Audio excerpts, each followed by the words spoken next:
Il est 8h46 sur Studio Kalita. À l'heure d'accueillir dans ce studio, et nous en sommes très heureux, le Rav Yaakov Levi. Rav Yaakov Levi, bonjour, Boker Tov. Shalom, Boker Tov. Merci d'être venu de si bon matin dans notre studio.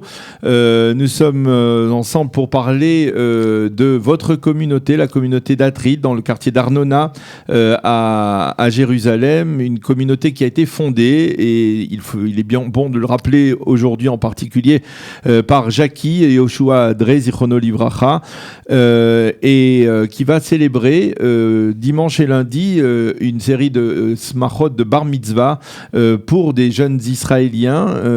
On parle de plus de 200 bar mitzvah, c'est ça et donc c'est une tradition qui a été instaurée par Jackie Drey et qui est perpétuée même au-delà de sa disparition dans le cadre de cette communauté, avec donc beaucoup de festivités dimanche et lundi. Alors d'abord, je voudrais rendre hommage à Jackie Drey.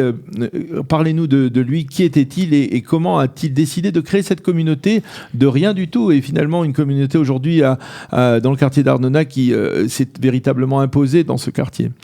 Je vais vous dire, il y a une expression qu'a employée le Rav Eliyahu Abergel qui a désigné... Rav Abergel, qui est le Rav du quartier. Absolument, qui a désigné le Rav... L'une des grandes sommités, on peut dire, c'est le Av Beddin de Jérusalem. Absolument. Donc c'est une grande sommité israélienne. Il a dit, pendant les Shiva, après son décès, il a dit, il y a des Gaonim en Torah, il y a aussi des Gaonim en Asiya.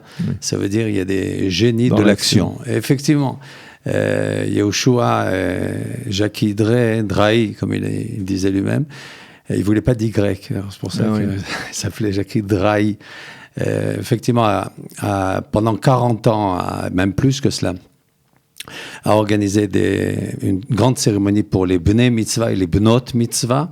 Et on peut dire que le couronnement de toute son action a été effectivement la synagogue qui se trouve à Rehov Yitzhak Ben Dor, au numéro 15, à Arnona, près de la promenade. Et cette synagogue, elle fonctionne. Combien de familles, on va dire, pour cette communauté? Je peux estimer à peu près. De toute façon, c'est une synagogue de quartier. Oui. Ça veut dire une synagogue très, très, très hétérogène. Ashkenazim, Sephardim, Yéménites également, qui viennent prier, se retrouver un havre de paix, on va dire, autour de la synagogue. C'est une très jolie synagogue. Très jolie synagogue, il y a un petit jardin très joli également. Les gens sont invités, il y a Shabbatot et fêtes, et tous les jours de la semaine, et Shiurim, etc., etc. Alors, ces bar mitzvot, on peut dire rapidement le programme. Dimanche, il y a donc justement à l'occasion donc de ces bar mitzvot de la Hiloula, de l'ancêtre de Jackie Drey, Rabbi Yitzhak Drey. Absolument, du nom de la synagogue. Voilà, Atrid, c'est Ateret Tiferet Rabbi Yitzhak Drey. Voilà, là on comprend mieux.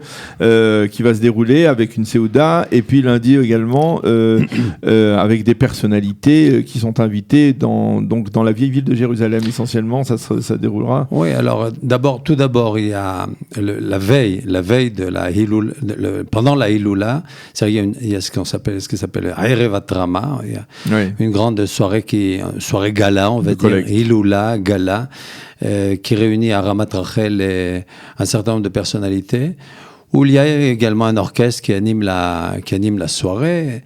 Et des gens viennent pour donner leur contribution au lendemain, qui fait que finalement, il y a une grande bar mitzvah qui se fait, une grande collective qui se fait pour les bar mitzvah et les bnot mitzvah de familles défavorisées, depuis Ma'alot jusqu'à Mitzpe Ramon. Ces jeunes gens et jeunes filles arrivent à Jérusalem le lendemain. On se retrouve cette année à Migdal David, dans la vieille ville. Plus tard, on se retrouve à nouveau au Kotel, tout près. Encore, on se retrouve à nouveau au cimetière, là où se trouve la tombe, la sépulture du grand-père de Jackie Drey et de sa sépulture lui-même. Et par la suite, une grande festivité à Ramat Rachel qui réunit près de 1000 personnes, il faut dire. Alors, vous êtes, le rabbin de cette communauté depuis combien? Quelques 5 ans. Voilà, et vous étiez rabbin en France, aumônier de l'armée en France. Vous étiez pendant de longues années aussi dans le nord du pays. 30 ans, et vous avez rejoint Jérusalem. Il y a aussi une structure de cours qui sont donnés dans le cadre de cette communauté? Oui, tous les jours on étudie après la prière du matin, entre Mincha et Arvit, des cours dans la soirée, des cours en français également. Il y a aussi des cours en français que la communauté... Il y a des Olim dans l'environnement? Il y a des Olim Chadashim, évidemment. Le fait que je parle français attire les Olim Chadashim qui ont acheté également des appartements dans la région, dans le quartier. Et voilà, dans l'ensemble également, dans l'ensemble pour les enfants également, je distribue des cours qui sont extrêmement importants pour moi, les enfants. Oui, et c'est important, bien entendu. Il faut souligner que vous êtes le gendre du grand rabbin Meir Zini, Zichrono Livracha, et que donc d'une certaine manière, c'est aussi une tradition du judaïsme algérien qui se perpétue à travers cette communauté aussi.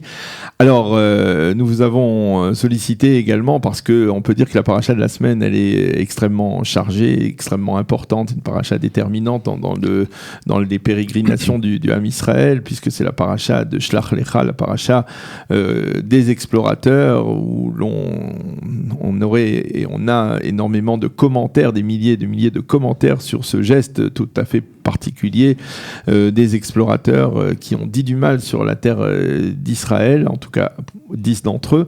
Alors, quelle est l'angle que vous avez choisi dont vous avez choisi de nous parler ce matin pour parler de la paracha et de ce Dvar Torah qui traditionnellement clôture chaque semaine d'actualité ici sur Studio Kalita? Je vais vous dire, la paracha commence par Shelach lecha anashim veyaturu et eretz Kenaan asher ani noten livnei Israël. Autrement dit, envoie toi-même des hommes pour explorer le pays. Non seulement les conséquences de cette exploration ont été complètement désastreuses, mais la préparation de cette expédition a été faite également de façon suspecte, tendancieuse. Quand Dieu dit Shlach Lecha à Moshe, ça veut dire qu'il veut se débarrasser d'une forme de responsabilité.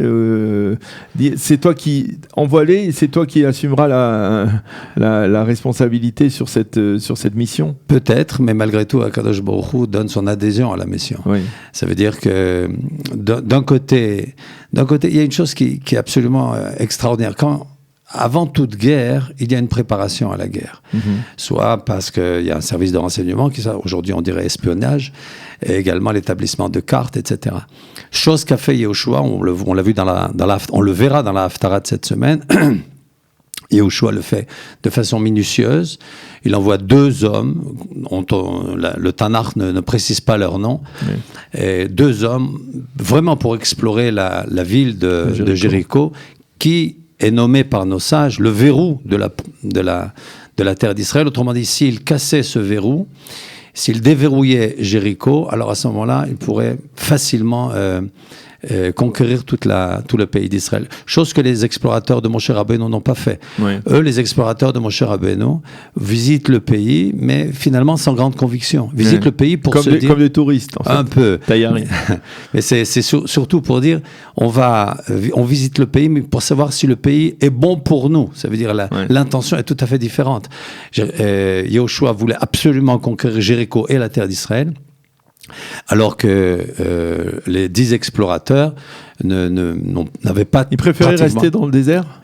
Ils préféraient peut-être rester dans le désert. À ce moment-là, on parle en hébreu, je vais dire un néologisme en hébreu, kisehologia. Oui. Ça veut dire, ils préféraient peut-être garder leur place de prince, leur place d'honneur dans le désert plutôt que rentrer dans Israël et peut-être être comme un autre, finalement.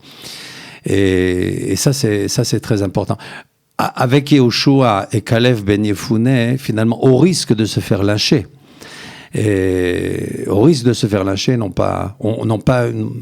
su tenir le peuple finalement en haleine, en disant que finalement cette terre est bonne. Je voudrais juste dire une petite explication du Kli Yakar, Rabbi Ephraim.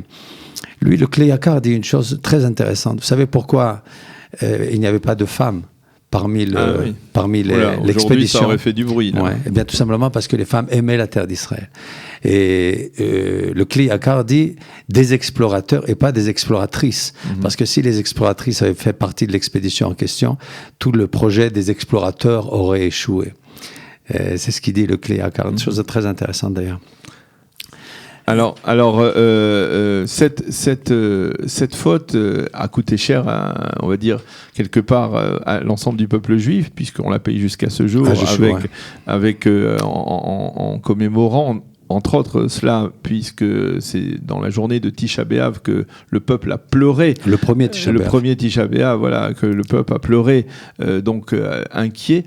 Mais finalement, on peut dire les explorateurs ont obtenu satisfaction. Ils sont restés 40 ans dans le désert. Leur punition, c'était, même si après ils ont été sanctionnés, mais finalement, est-ce que dans tout processus et de retour vers la terre d'Israël, il faut justement que ça soit un processus. Il ne faut pas que ça soit peut-être brusque, que l'arrivée, le départ de la terre d'Égypte, le passage jusqu'au Har Sinaï où nous étions il y a encore quelques semaines, et il fallait peut-être plus de temps à une nation qui venait de l'esclavage, qui n'avait jamais été souveraine, pour prendre la véritable dimension de l'importance de cette terre d'Israël. De toutes les façons, Akadosh Baruch Hu c'était indispensable, ces 40 ans peut-être finalement. Oui, sûrement. Mais de toute façon, Akadosh Baruch Hu avait préparé le peuple, pour rentrer en Israël. Et finalement, on peut dire que le peuple n'a pas cru. C'est un manque de confiance en Akadosh Baruch Hu, un manque de confiance en Dieu. Je voudrais dire encore un petit point essentiel, c'est que les explorateurs, la faute des explorateurs, la vraie faute des explorateurs, a été de démoraliser le peuple. Et cela, ils ont dit tout le compte rendu, tout le rapport qu'ils ont fait est un rapport juste. Erez Zavatra, la voûte vache, c'était un pays où coule le miel, etc., etc. Tout ça, il y avait des géants, il y a des forteresses, etc. Tout ça, c'était juste. Ils ont ajouté juste un seul mot, un mot de 3 lettres qui a tout détruit.